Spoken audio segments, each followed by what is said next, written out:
There you have it. Kansas City Royals training in Surprise, Arizona. Their biggest news of the offseason was trading away their ace. And while that might look like a crazy move on the surface, the return fortified what many believe is the best farm system in the game. Welcome to 30 Clubs in 30 Days, presented by Kingsford Charcoal. Paul Severino, Dan Plesac, and John Hart. We're going to focus on the Kansas City Royals for the next hour. They no longer have Zack Greinke, but they've got an awful lot to look forward to. You know, Paul and John, this is a very unique team to me. This is one of those teams that's on the verge of making a move. Their minor league system, the envy of all of baseball right now. Now, 2011 may be a long year as far as winning at the big league level, but this is a very interesting organization, John, that's heading in the right direction. Well, I agree. And again, having been through that before, these guys know what they're sitting on. I mean, they're looking at their big league club this year, and obviously we're going to spend some time on it, but they know what's percolating down underneath the soil right now. They've got a lot of good young players that are coming up. They've got some good young players that are up here now. They're going to try to figure out who's going to belong as they go forward this year. Now, before we go forward, we have to look back at the Royals' 2010 scrapbook. And one of the reasons why Kansas City was out of the race early was a lack of power from top to bottom in their lineup. They were 12th in the league in home runs and 10th in runs scored. Now, on the pitching side, their ace was Zack Greinke, and he wasn't as good as he was in his Cy Young season in 2009. He won only 10 games. His ERA was 2 runs higher than the year before, and the team ERA was just a tick below 5, which was good or bad enough for worst in the American League. And as we take a look at the Holiday Inn standings, the Royals finished at the bottom of the AL Central. But if you want the silver lining, they did have the best record of any last-place team in the American League. And, of course, there are some additions and some subtractions. They bring in a guy like Jeff Francis, Vin Mazzaro to fortify that starting rotation. Lots of young talent here, too. We'll get into that. Melky Cabrera, Jeff Francoeur, a couple of vets. But, of course, on the flip side of that, the biggest news, as we have mentioned numerous times this offseason, Zack Greinke goes to Milwaukee, and they get a whole heck of a lot back in return. They get a lot back. And this is interesting to me, John, because I think when you have a guy like Zack Greinke, I think when you go to spring training, kind of like what happened with Roy Halladay in the Toronto Blue Jays when he left and went to Philadelphia, all of a sudden you have this group of young pitchers. They're all watching every move that Roy Halladay, everything that Zack Greinke, and I think you start to lose your own identity. You're more focused on, what that star pitcher is doing, how he goes about his work, and I think now it's going to be a wake-up call for this Kansas City starting rotation to, one, carve their own identity. This is their chance to make a name for themselves.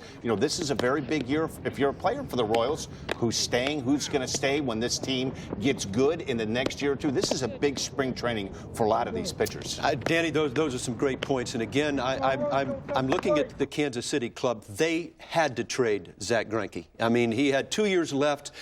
They're in a rebuilding mode. I think their time of stop-gapping, if you will, is over. And again, when you look at it, they went up the middle. Escobar is going to play shortstop. He's a good-looking young defender. They needed to improve their defense. Lorenzo Cain's a very athletic center fielder. Jeremy Jeffress could be on their club. He's a late power reliever. Again, former number 1, Jake Odorizzi, is going to pitch in the minor leagues. Very good young starting pitcher that's coming up through their system. So, I mean, for me, these guys made a good move to get rid of Greinke. They were not going to win this year with him.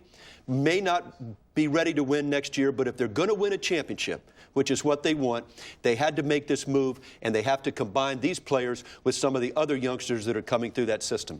Being a former general manager, is that a tricky dilemma when you have a pitcher like Zack Greinke? To sell this to your fan base, you're selling a guy that is 2 years removed from winning the Cy Young. Do you have to look at this long term and say, is Zack Greinke going to be around? Is he going to be a big piece of this when we're building this thing forward? It really is. You're trying to sell now all the time, and sometimes, especially with the lack of success the Royals have had, when you go trade a Zack Greinke, you're promising the future. So it is tough, but it was the right baseball move. And if you're going to win, you have to make the right baseball moves, even if it may not be the most popular thing in your town. Now, is it fair to say that the true grade for this offseason can't be given until maybe next year or even the year after? Oh, I don't think there's any question about it. But one of the things you like, that graphic that we looked at, the players that they were able to get back, some are going to be an impact. Escobar, the shortstop, is going to be an immediate, everyday player. And then some of the pitchers that they got back in return, I think they brought some immediate help and some guys that long-term, hopefully are going to be the guys that are going to be good enough that when this thing really turns full circle will be a big part of where they're going. Yeah, there's no question trades like this can't be judged immediately. All you can do is look at the type of talent, the upside that they have. You hope for the health. You hope these guys fully develop. But I think that this was a deal Kansas City had to make, and they had a willing partner in Milwaukee. And I think ultimately Greinke is going to thrive in Milwaukee. And really what Milwaukee did was send back more prospects to an already strong farm system. And believe me, there is a long list of prospects that we'll get into a bit later in the show. Here are the top 4 of the Kansas City prospects, according to MLB.com's Jonathan Mayo. We got Mike Moustakas, Eric Hosmer, Mike Montgomery, and Will Myers. And these kids are coming. They're coming quick. We keep the focus on the youth at Royals camp. Matt Vasgersian is in Surprise, Arizona, and he joins us now. Matt, what do you have? Yeah, youth is certainly the key word down here, Paul. In fact, the Royals have the youngest camp in all the big leagues. Get this, 30 of the 65 players in camp have not a single day of major league experience. But more so than the numbers, it's the quality of prospect that's impressed people. Baseball America magazine, the authority on minor league personnel, has been ranking minor league systems with a grade, a score, for over 20 years. The score that they've assigned to the 2011 Royals minor league system is the highest they've ever given out. So considering all this, I had a chance to ask manager Ned Yost what he and his staff can do to make sure those prospects someday contribute at the major league level. Give them the opportunity to get better. We do that with a lot of early work. We do it with a lot of one-on-one time. We do it with a lot of positive energy. We try to teach them how to play the game right. We try to always let them know what our expectations are for them and as a group and as an organization and what's required of them on a daily basis. And if you provide all that, they fall right in line and basically take you wherever you think they can take you. The excitement level in this spring training is probably higher than most because a lot of these kids are experiencing Major League spring training for the first time, and there's always a higher level of excitement when you go through that for the first time. So it's a lot of fun. We've got a lot of talented kids. It's fun watching them perform, even in batting practice, even on the side, even in inter-squad games. It's fun because you never get bored. You got one right after another coming that you want to watch, and it makes the days go by real quick. Now, guys, the focus on the future doesn't mean anybody around here is conceding 2011. The Royals have spent money. It's just that many of those dollars have been assigned into the developmental system. They have overpaid according to slotting in the draft in many cases. They have enticed college-bound players to sign at the big league level, or rather with the club that were perhaps headed for college. They have, in fact, spent money. I know John Hart's going to talk more in-depthly about the minor league system and how impressive it is a little later on in the show. And later on from Surprise, we'll talk to one of those young players, former first-rounder, first overall pick Luke Hochevar, about his expectations for 2011. Until then, guys, back to you in the studio. All right, Matt, thanks. We'll talk to you again in just a bit. So we heard from Ned Yost. Is he the guy that's going to be the manager of this Royals team that's going to be really good in a couple of years? I absolutely think he's the right guy. Look, he and Dayton Moore are both out of the Atlanta Braves system. Ned Yost also has some experience at the big league level with Milwaukee, did a nice job over there. And I think, again, you talk about the trick of developing those young players. You have a guy like Ned Yost and Dayton Moore. They both have been together in Atlanta, which is noted for its development of young players. I tell you what, noticed improvement in the play by the Royals when they let Trey Hellman, when he was fired and Ned Yost took over. Much improved play by the Royals. I think this is the right guy at the right time for the Royals. And we talked an awful lot about the future of the Kansas City Royals, but still to come, we'll talk with Billy Butler and ask him, how are you focusing on this year and not next year when everybody comes up and the Royals maybe going to be the next big thing in Major League Baseball? That's still to come. 30 clubs in 30 days. 30 Clubs in 30 Days is presented by Kingsford Charcoal. Get out and grill. Which team will build a championship season? The blueprint for 2011 is drawn here. You can see opening day coming close. MLB Tonight's spring training coverage. Tonight, 6 Eastern, 3 Pacific on MLB Network. greatest games ever played. MLB Network reveals number 11 on our list. It's a tie-breaking 70s nail-biter with a knockout finish. Sweet Lou Piniella and Bucky Dent recall MLB Network's 11th greatest game. Tonight at 8 Eastern.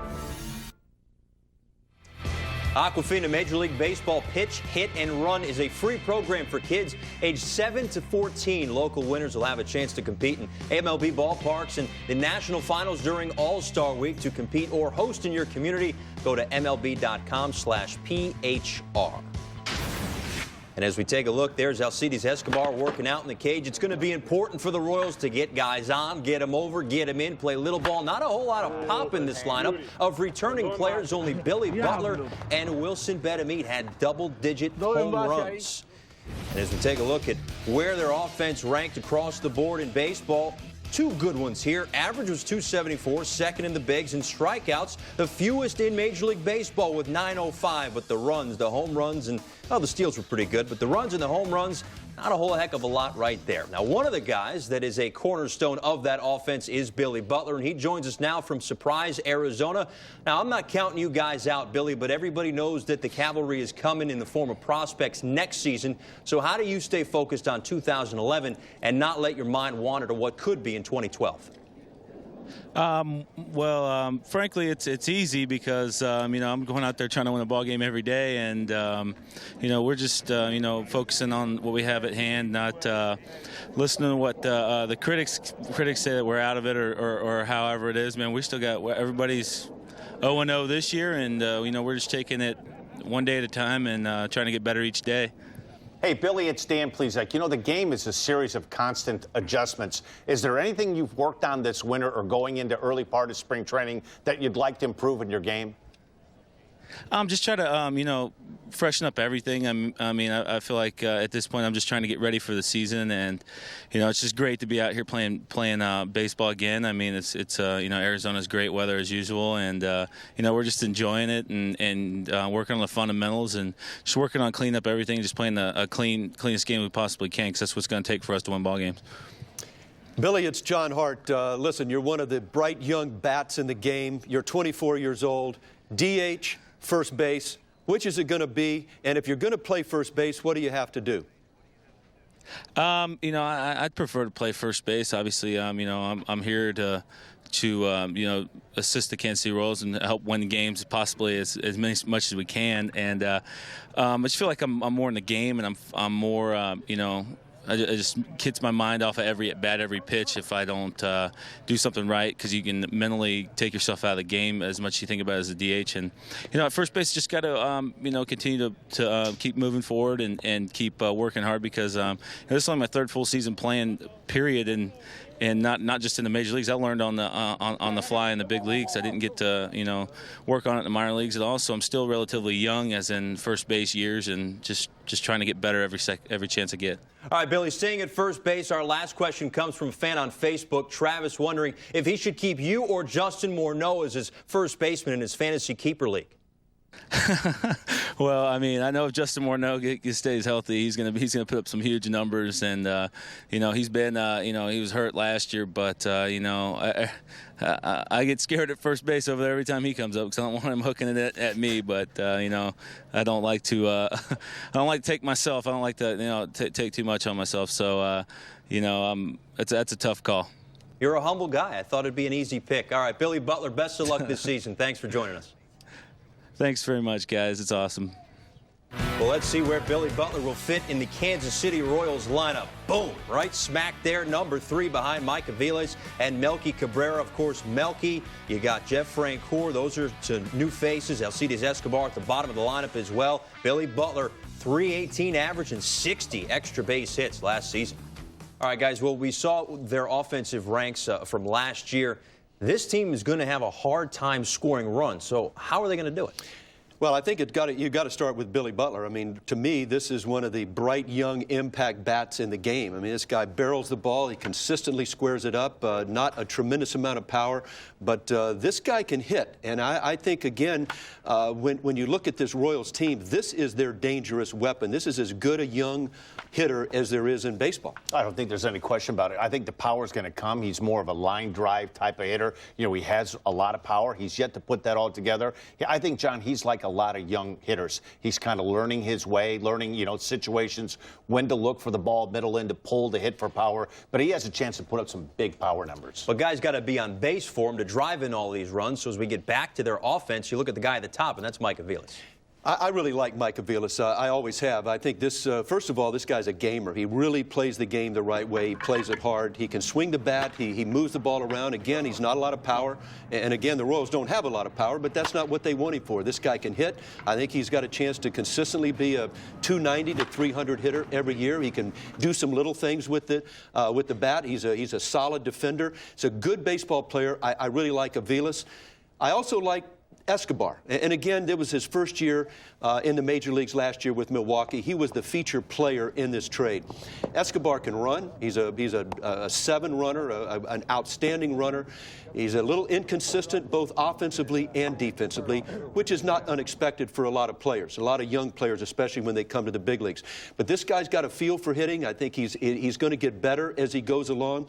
He's definitely going to improve their defense as he goes along. For me, he's got to get rid of the real good games and the real bad games, both offensively and defensively, and settle into the type of player that he is. I think for this team to score some runs, they're going to have to find out which Melky Cabrera they're going to get. The Melky Cabrera with the Yankees that looked like he was going to be, you know, pretty close to being an everyday player. Last year, the Melky Cabrera we saw at the Atlanta Braves, I thought he was a little bit heavy. He didn't look as mobile. He didn't look as athletic. You go back, and this is a guy that, you know, hit 13 home runs in 09 with the Yankees, knocked in 68 runs. And then you have the effect of, was the cause of that because he was in such a long and deep lineup with the New York Yankees? He certainly didn't look like the player that he was with the Yankees last year with the Braves. He's young enough to bounce back. They're going to need a big bounce back year from Melky Cabrera. Well, another former Brave is Jeff Francoeur, and as Francoeur now joins his 4th team since 2009, our Matt Vasgersian caught up with Frenchie. All right, here at Royals camp with Jeff Francoeur. And, Jeff, a little different trappings here for you. New uniform, first of all, but kind of a different role. You're the guy here. You're the lead by example. Do as I do, young bulls. Follow me around. How's that been for you? It's been a lot of fun. You know, it's there's a lot of talent down here, and this thing's about to turn around and get really, really good, really, really quick. And, you know, for me, to be a part of this, obviously, with Ned, who I've known for a long time, Dayton, who I respect and have known since I was 18, you know, it's a comfortable situation. It's a situation I'm looking forward to being a part of. And, you know, like I said, it's going to be an exciting – we're going to surprise some people this year. You know, I'm not saying we're going out winning 100 games, but, you know, we're going to compete and be pretty good. So you go from being a contributor to a big-time team dynamic with a lot of pieces to a guy who really is being counted on to be one of the big producers here. Is it tempting to put a lot of pressure on yourself, or have you even thought about it in those terms? You know what? I'm excited. You know, it was funny. The first day I saw Dayton here, he's like, all I care about is 100 and 100. He's like, I don't care what you hit. I don't care how many home runs you hit. I want you to score 100 runs and drive in 100. And I said, all right, sounds good, you know. But for him to say, I know he's got a lot of confidence. I know a lot of these guys have a lot of confidence in me. And for me, that, you know, gives myself a lot of confidence to go out there and have a good year this year. And, you know, I think I'm just going out there relaxed and just try to play hard this year and not worry about a lot of other stuff. I've gotten caught up the last couple of years working on my swing too much, doing that, whereas, you know, I think I just got to go out there, put your feet, put your hands where they go, and just see the ball and hit the ball, and hopefully that'll be successful for me. With Jeff Francoeur, I'm here in Surprise. Back to you guys in the studio. All right, Matt, thanks a lot. One of the questions that we heard him was talking about pressure. And one guy that's got a lot of pressure on him and has for a few years now is Alex Gordon. He comes up, he's going to be the next George Brett, and we really haven't seen it yet. You know, Paul, this is really, in my opinion, the make or break season. This is a guy that was the #2 pick in the entire draft first-round, second selection by the Royals in the 2005 draft. He's been hampered with injuries the last 3 seasons. He's made the switch from third base to the outfield. He has power. He's very athletic. Injuries have kind of robbed him of the playing time that he really would like to have had right now. But this to me, this is a big year for Alex Gordon. If he's going to be in the plans or going to be the kind of player that they hoped he was going to be when they drafted him in 2005. Dan, all great points. When you're an organization like the Royals and you make that kind of a commitment, you liked that guy that much, there were some great names that he was taking ahead of. You go to the end with this guy. And again, he has been inconsistent. The move to left field, the injuries, he looks always like he's trying to find himself. That good swing that you saw coming out of college, it hasn't been there. I think you just going to have to say, we're going to take this to the end. We're going to let this guy go play now. He's fine in left field. He's solid there. Let's see if that bat's going to play. This is a big year for Alex Gordon. Got a lot more to come on the Kansas City Royals. No Zach Greinke, no big deal. Matt Vasgersian catches up with the guys that'll have to fill the former Ace's shoes. One is a former #1 pick, and the other signed in KC as a free agent. 30 clubs in 30 days. Come back. 30 Clubs in 30 Days is brought to you by Majestic. Text this code to 42086 for a chance to win a 2011 Royals MLB Authentic Collection batting practice jersey. The same jerseys that players are wearing this spring. Standard text messaging rates apply. Welcome back to 30 Clubs in 30 Days, presented by Kingsford Charcoal. As we take a look at Surprise, Arizona, the Royal Spring Training Complex doing some catching drills. This is one way to cut down on some runs, Dan. So you want to be a catcher. The longest days in big league camp, catchers. They're catching pitchers all day. Then they get the end of the day with guys hitting fungos. This is a way of getting catchers with their footwork so they get themselves in a position not to get wiped out at a plate-to-plate. Oh, that sounds like an awful lot of fun. Another way to cut down on some runs the old-fashioned way, and that's to pitch well, something that the Kansas City Royals did not do a great job of last year. You take a look at where they stood in Major League Baseball in ERA, innings, strikeouts, opposing average, and whip. Not very good. 29, 26, 26, 28, 29, and you see there the worst ERA in the American League. And we go back down to Surprise, Arizona. Matt Vasgersian joins us again. Matt, what can we expect from the pitching staff this year? Well, Paul, quite frankly, the Royals are hoping perhaps that other pitchers will step up in Zach Greinke's absence. One pitcher that they think is primed for a breakout season, the former #1 overall pick, Luke Hochevar, who for the second straight camp is trying to add weight to his frame. 3 big league seasons, he's just 3-18 after the All-Star break, so they're trying to combat the dog days of summer by beefing him up. It's an unusual assignment and one that I had the chance to talk to Hochevar about to get his take on what it's like to add size in the spring. It's a tough job.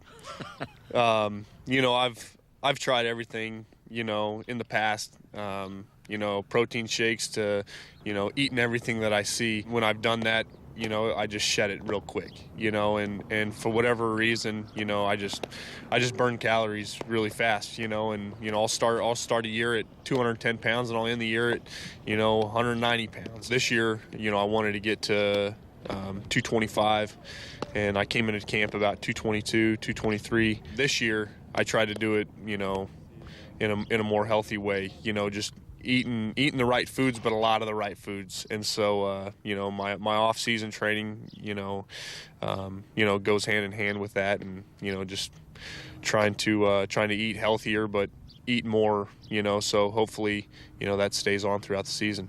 Do you think guys these days come to camp in shape? Because back in the day, it used to be this was when you would get into shape. Has that changed, do you think? Absolutely. I mean, now guys are coming in, you know, ready to go, in great shape, you know, great condition, you know, their arms are ready to go. You know, I mean, for us, when we get to camp, I mean, we hit the ground running, you know, and so, I mean, if your arm's not in shape, then it'll get in shape real quick. Now, not every Royal has come to camp with the goal of gaining size. In fact, veteran outfielder Jeff Francoeur, one of their big acquisitions in the offseason, showed up back at his rookie season weight. He said that after hitting a career-high 29 home runs back in 2006, he became consumed with the image of the power hitter and tried to bulk up. He now realizes a little later in his career that he wants to be a leaner, meaner Jeff Francoeur in 2011. I personally more on board with the Hochevar gain weight philosophy. trophy, and as soon as I send it back into the studio to you guys, I plan on continuing that quest. There's a nacho stand just feet away from me. I plan on attacking with a vengeance. So I'm on board with Hochevar, not necessarily good with losing weight in camp. Back Exactly. to you guys. I don't know why it's so hard for these guys to put on weight. I have no problem with it at all. Matt, thank you very much. Let's take a look at the projected rotation. It's got a little bit of a different look. Gone is Zack Greinke. Gil Mesh turned down a lot of money to retire. Could have just hung out in the bullpen, nursed an injury, and collected the dough, but he didn't. He walked away from the game, and he walked away from the check as well. So, John, as we bring it back to you now, who is the ace of the Kansas City Royals staff? Well, I think it's the guy we were just talking about, Luke Hochevar. Listen, Matty said it, this was one of one. And I think to this point in his career, he's been a little bit of an underachiever. Look, I love the stuff. He's got a good four-pitch mix, fastball up to 95, 96, four-seamer. He's got a real good two-seamer. I think he should make his living primarily as a good, heavy, hard sinker baller. Good breaking ball, good slider, nice changeup.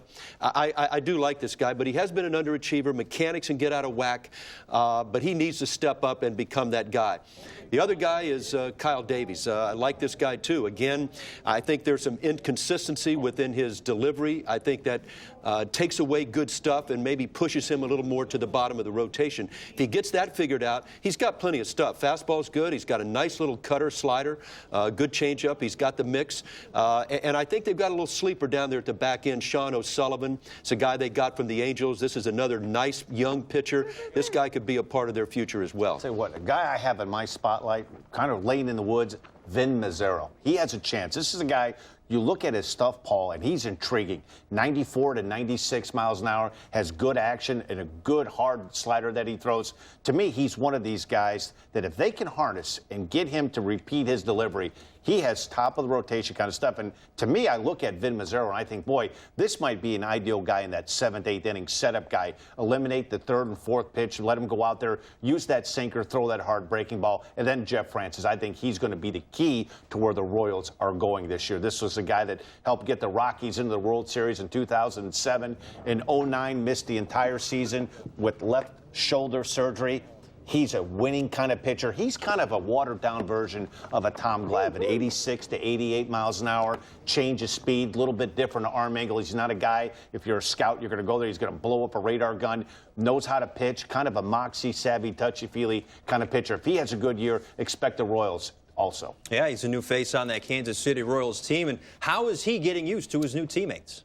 You know, it's a team of young players. It's surprising that with the turnover in baseball that there's nobody that I've kind of crossed paths with, except for Bob McClure, pitching coach, who was a coach of mine at AAA. So, you know, it's nice to be working with him again, and he's certainly helped me a lot over the years, and lessons he's taught me have stuck with me to this day. You know, it's a fresh start for me. It's something that, you know, could be a pretty good thing for me personally. You know, but once you're here, you jump in and you're with the team, and you know, it's an exciting time to be a Royal. There's a lot of talented players, and I think certainly a promising future for this team. All right, so that was the starting rotation. How about the bullpen? Looks like we got a lot of names on this list. One of them is highlighted, and that's Joakim Soria. And this kid is really, really good. Got some other guys that are probably battling for positions in this bullpen. But, gentlemen, as we get it back to you, you look at closers around baseball. There's Mariano Rivera, who's just on his own level, all due respect to everybody else. But then there's Joakim Soria. Is he just a tick below Mo? He's a tick below just for a couple of reasons. One, he plays in a small market. Unfortunately, the second reason is he's playing on a team that is not going to win 85 to 90 games year in, year out. So the save opportunities aren't as many as Mariano Rivera, Rodriguez, Jonathan Papelbon. But I'll tell you what, he's a 3-pitch pitcher. He commands his fastball 92 to 95, has a big, slow curveball, has incorporated a little bit of a straight changeup. To me, John, he's the best-kept relief secret in baseball right now. One of the game's best. He really is. It's almost game over when he comes into, and he doesn't do it with dominant stuff either. I mean, this guy's really a pitcher. And I think when you look at this bullpen, it really is wide open. I don't think that they really know where they're going to go behind Soria. I think certainly Tejeda is going to be in that bullpen. Jeffress, the big right-hander they got from Milwaukee, got a little cup of coffee right at the end of the year. This guy's got power stuff, big fastball up to 98, hard breaking ball. And really, they've got an intriguing guy there, Dan. He's listed at 5'7". His name is Tim Collins. This is a guy that they got from Atlanta in the trade. If I got him at 5'7", I bet you he's not 5'5". But I'll tell you what he does is this guy can throw the baseball. He strikes you out. He's averaging about 14 strikeouts per 9 innings in the minor leagues. He's got a big arm. He's got a good hard breaking ball. Again, this was a kid that was a non-drafted free agent by Toronto. Went over in a trade to Atlanta, then bang, Kansas City took him. So, you know, this is going to be an interesting story to watch and see if this can translate. Left-handers, short left-handers don't bother me as much as long as the ball comes out pretty good late in the game. Yeah, maybe a guy that being compared to Billy Wagner, sort of size and stuff, that sort of thing. Well, he's one of those names that we're waiting to see, along with Mike Moustakas, another one of those young studs that's going to be a big part of the Royals' future. I'll only let that slide if you write it on a napkin, just like my mom used to do. Have a good day. 30 Clubs in 30 Days is brought to you by Jeep. Visit Jeep.com to learn more. Hey, fam, I'm mic'd up today. I'm all over everybody. I'm sneaking up behind you, filtering in on conversations just like this. Hey, I'll play by the rules. Hit me. Come here. Come on. I'm not cheating. Oh, contact. For illegal slapping. I tried to tell you to get a babysitter. Come hang out. Can't do it. Actually, you told me to leave my kids at home by themselves. Yeah, I did. What kind of person are you? Not a good one. What if I do that and get him? I got you. On where? Don't call me the rat, bro. What did I say? I told you in the car this morning, bro. It hurts. Calling me the rat is painful. Drive. Plane. Drive. All right, so that's Mike Moustakas, a big piece of the Royals' future. You better get all your the Royals stink jokes out of the way right now because this farm system is stacked and they are coming. Paul, I've got to say, I love this system, and really, the Royals are doing it the right way, and for them, the only way they can do it. Kansas City is not going to attract, nor they can afford the big free agents, and I think, again, their attention to detail in their drafts, their international has been outstanding, their scouts have done a great job, their farm people have been developing these quality players, and I think the other thing, ownership has made a commitment that we're going to spend money in the draft and internationally so we can compete with anybody. And to get these young players, it's been outstanding. And again, when you look at the list, you know, we put up 8, 10 guys. This is a deep system. It's one of the deeper systems I've seen in a long time. And I think the other thing that you're going to find is that a lot of these guys are going to start to come around the same time. So I think they're poised for some great things here in this system. And the list that we see here, again, as you said, is just a short list of what is a much longer list. And these are the top prospects, according to Jonathan Mayo from MLB.com. But who stands out for you? Well, again, you know, we've talked about so many of these guys. I'm going to start here with Jake Odorizzi. Jake Odorizzi came over from Milwaukee in the Greinke deal. And again, when you talk about Odorizzi, this was a young high school draft. He was the #1 prospect for Milwaukee. And again, when I look at it, it jumps out. This kid right now is throwing an average fastball. He can get it up to plus, but I think he's going to settle in with a 6 fastball and a 6 breaking ball. Those are 2 first division pitches, again, in that 2 to 8 scale. These are both good pitches. Everything else is going to be average, could improve. He's still young. He's 21 years old. And again, I look at this guy, for me, I see him eventually settling in as a mid-rotation guy. I think the Royals will take their time, but in the Greinke deal, this was one of the featured players here. He's going to probably start in Double-A, but you're going to look up here a year from now, this guy's going to be knocking on the door. And, of course, the 2 to 8 scale means that 5 is a solid, good, average major leaguer. And that's where you get the 6, and that's how it's a plus fastball, plus curveball. All right, so we got some other guys in this list as well. Who else you like? Eric Hosmer. This is a young player, came out of Florida as a high school pick. He was the 3rd pick in the country, the best bat coming out of the high school ranks in 2008. He's only 21 years old, but this is what they look like. Again, when you look at Hosmer, you're going to see a lot of good things up here on this board. I project this kid to be a 6-hitter. 300 type hitter. Right now, the power is, you know, it's going to be a little bit fringe now. I think the power is going to come. This guy hits the ball out of the ballpark to all fields. The only tool, and again, it doesn't matter. First base, his running is not very good. This guy has a chance to be the complete package because he is going to not only be a plus defender at first base, he's got a good arm, very athletic guy over there. Again, when you look at it, for me, all-star tools. I think this guy is going to eventually settle as a middle-of-the-order 3-4 bat for that ball club. And I like the fact that right now he hits the ball with power to all fields. I think he's going to learn to turn on a little bit more. Very special player. When he gets there, this is going to be their guy. And one thing that we've seen is the power, which is something that this lineup truly lacks right now. And let's put a name to the face here as we take a look at Hosmer right here. Yeah, it is. Again, it's good. You're going to get to know this guy pretty good. He's a big-bodied kid, 6'3", 6'4". He's really gotten himself into good shape. You take a look at this swing. It's a nice, easy swing. You can see he's got that loft power. And another thing about Hosmer I like, he's not a misser. The kid hit .354 in A-ball last year. He had 44 walks and only 39 strikeouts. So this kid's going to put the ball in play as well. Well, one guy that came up through the ranks of the Royals system is Mike Aviles. He was the Royals AAA Player of the Year back in 2007. There's not a team out there or a person out there that expects us to win any games. And if you look at our team, we're so young and athletic that it's going to surprise some people. I mean, our pitching is going to be pretty good. We're going to go out there and throw some strikes, and then our defense is obviously already better. And everybody knows, we were able to hit pretty well last year, and we're working on driving the ball a little bit more also. So I think we're going to have a pretty good overall team. We're going to be young, but we're going to sneak up and catch some people by surprise, I think. It'll be a full season with Ned Yost this year. You were around last year, obviously, before the change was made. What kind of difference did Ned make in terms of his impact, and how do you expect that impact to continue this year?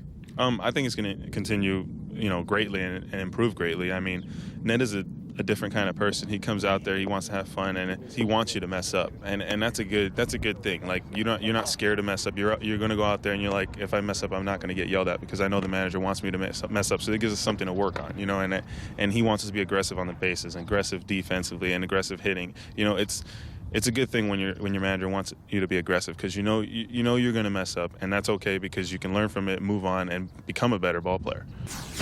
All right, time for season preparation presented by Kingsford Charcoal. Let's take a look at the coaching staff under Ned Yost. Kevin Seitzer, Bob McClure, even John Gibbons, a former manager, will be the guys in charge of guiding this young team. So, Dan, I ask you this, how important is a coaching staff for this young club? I think, to me, Paul, the two most important positions on any major league staff, pitching coach, hitting coach, Bob McClure, very underrated, former teammate of mine with the Milwaukee Brewers. It's so important when you have a collection of young pitchers together that those pitchers have somebody that they can trust in, one that can relate to. Every guy has different mechanics. Everybody's going to go through ups and downs. But I think as a pitching staff as a whole, you need to have somebody other than the manager that you can go talk to, that you can vent to, somebody that knows when you're pitching well why, and when you're pitching poorly, how to fix it. On the hitting side, Kevin Seitzer, really good hitter. And I think when you have a young team like the Royals, have somebody to believe in, an ear, that guy that can listen and try not to make it too technical. I think both of these guys are going to do a tremendous job. And the key when you have a young team is having coaches that can relate to a young set of players. And they're going to get a lot of opportunity to even practice coaching themselves because there are so many young guys on this club and not many veterans. The key is patience. When you get to the major league level, it's particularly when you've lost as much as the Royals have lost, the last 10 to 15 years, it gets real easy from a coaching perspective to look at what guys can't do. And you try to take a positive spin, take something good. If it's a pitcher that had a rough night, put your arm around a guy and say, hey, listen, your off-speed pitches were good. A couple of days, we're going to get on the side and work on it. The whole key is keeping things upbeat so guys keep coming back for more. And get better every single day. 30 clubs in 30 days presented by Kingsford Charcoal can get you prepared for this baseball season. But to get prepared for grilling season, go to grilling.com. And when we come back, we're going back in time. We'll take a look at the best seasons at each position in Royals history. Is Bo Jackson on the list? How about David Cone? We'll show you in just a minute.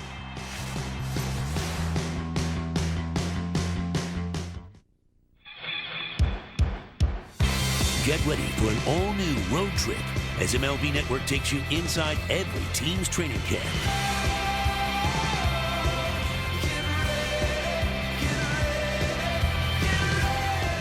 Go to MLBnetwork.com to see when we'll be at your team's camp. Then watch for 30 clubs in 30 days, presented by Kingsford Charcoal. New episodes begin all this month on MLB Network. Which club picked up the best tools during the offseason? The blueprint for 2011 is drawn here. MLB Tonight is on the air. Weeknights only on MLB Network.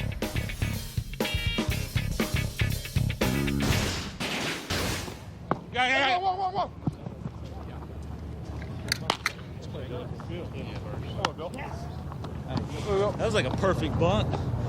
Damn, kid, that was a perfect bunt right there. Yeah, I realized. My question is, what does Billy Butler know about bunting? This guy swings for the fences. Anyway, Paul Severino, we got John Hart and Dan Plesac back inside Studio 3. Again, we know that Billy Butler can hit. He's a doubles machine. Even though his power numbers were down last year, he had career highs in average and OPS. Now, of all the members of the Baseball Hall of Fame, only one guy is wearing a Kansas City Royals cap, and his name is George Brett. So we know that we're going to see him on this list of greatest single seasons in Royals history. The guy did go to 13 All-Star games, and he won 3 Silver Sluggers. So let's take a look at the all-time single-season lineup. Best at every single position. Leading things off, the 1980 version of Willie Wilson. You talk about speed, that was it. 79 stolen bases. Jay Bell in 1997, that would be the shortstop on this club with 21 bombs. George Brett, there he is, pine tar on the bat and the whole 9 yards. An AL MVP back in 1980. And then batting cleanup, Hal McRae, the DH. What was it like throwing to some of these guys? You know what? I actually had a chance to throw to George Brett, Hal McRae. It wasn't a lot of fun. Let's put it that way. That's fair enough. All right. 1975, the first baseman would be John Mayberry. And then it's Al Cowan.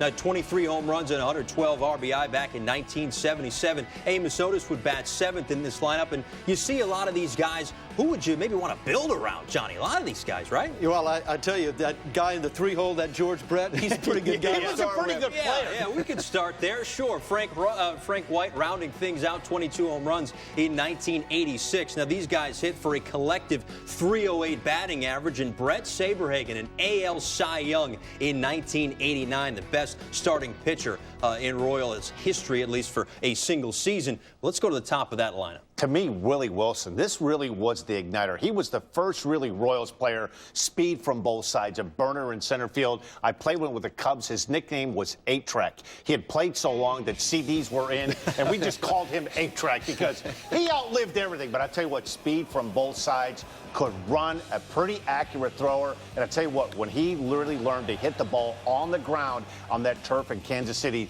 to take advantage of his speed, and when he got on first base, he was the kind of guy that could run on anybody, on any catcher, a burner. What do you got? I'm going to front run it, and I'm going with George Brett. I'll tell you, you look at that year, 390. I mean, that was a legit 390. Look, this guy was not a good runner. Every one of those hits was earned. And the other thing that I remember taking my young team in Cleveland and watched his retirement when they presented it, and I said to these guys, I said, look, it's a guy that played his entire year and his entire career in Kansas City. You guys pay attention. Look at what you're going to get. Motorcycles. None of our guys stayed in Cleveland, but George Brett stayed in Kansas City. Cool thing. And he's the guy that all these Royals prospects with the bat, we talked about Alex Gordon before, he's the guy that everybody's being compared to. Let's head back to Arizona and see what the guys are saying. Here's some Royals chatter. I think one time I heard a guy almost sound like he sneezed and said Kachui or something like that. A lot of people in the stands said God bless you right after it. Great defender, great hitter. Who wouldn't want to be like him, Got a signed ball from him, get the chance to meet him and shake his hand and get to know him. So that was fun for me. Yeah, I don't think Einstein could throw a very good curveball, but he probably could explain it very well, but I'm not sure it carries over on the field. For me, I love spring training so much because I love golf, and I know the golf's done once we leave here. I lost like around 15 pounds, and I still need to lose almost 5 more. Oh, it's even tougher when you live in Miami, all that Cuban food. I'm going to have 4 different brackets going. The regular bracket, spread pool, 2 other kind of neat little things that I've done in the past. We're going to have cheese rolling all over the locker room. All right, still to come, knowing that there's light at the end of the tunnel in Kansas City, we look toward the future and send postcards to the Royals next on 30 Clubs in 30 days.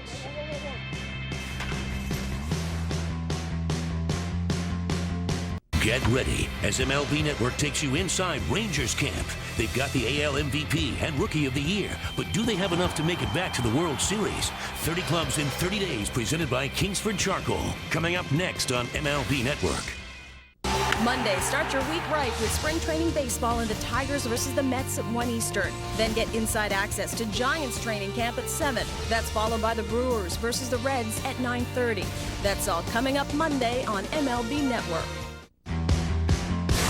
30 Clubs in 30 days is presented by Kingsford Charcoal. Get out and grill. the biggest challenge of this job for me is managing the wins and losses from where we are as an organization. And certainly you want to win every single night. And the competitive spirit that we all have puts us in a position where we want to accelerate the timeline. But the patience aspect of it in developing players is so important. You can't rush any one player. If you do, it's a formula for disaster. So we understand what we're trying to do here. We've got very good people and that understand the development process of every player, and we just got to be patient with it. What does patience look like when you look at the standings? Well, according to Baseball Prospectus, it means that the Royals will finish 14 games out in the American League Central. The Tigers are going to win the whole darn thing, or well, they'll tie with the Twins for the whole darn thing at least.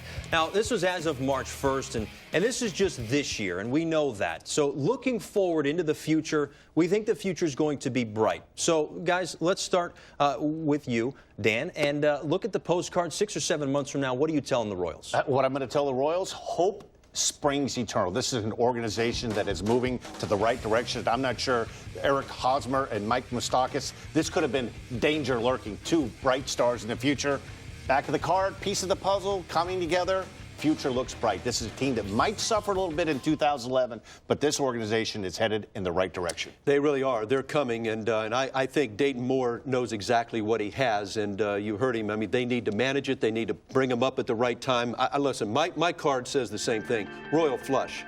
They've got a lot of good young players. We've talked a lot about them coming, and again, hey, you got to have heart. They're on the right path. Things are going well, and again, when you look at it, the young players is where they're going. Some of the guys that are on this club are going to be there. They're a little bit too far behind some of the other clubs in this division. Head starts with the White Sox and the Twins. They're a little bit ahead of them right now. Now, one thing that we know is that this year's version of the Royals is not going to be the Yankees or the Phillies or the Red Sox or any of those big teams, but they will be fun to watch. That'll do it for us. Thanks for watching 30 Clubs.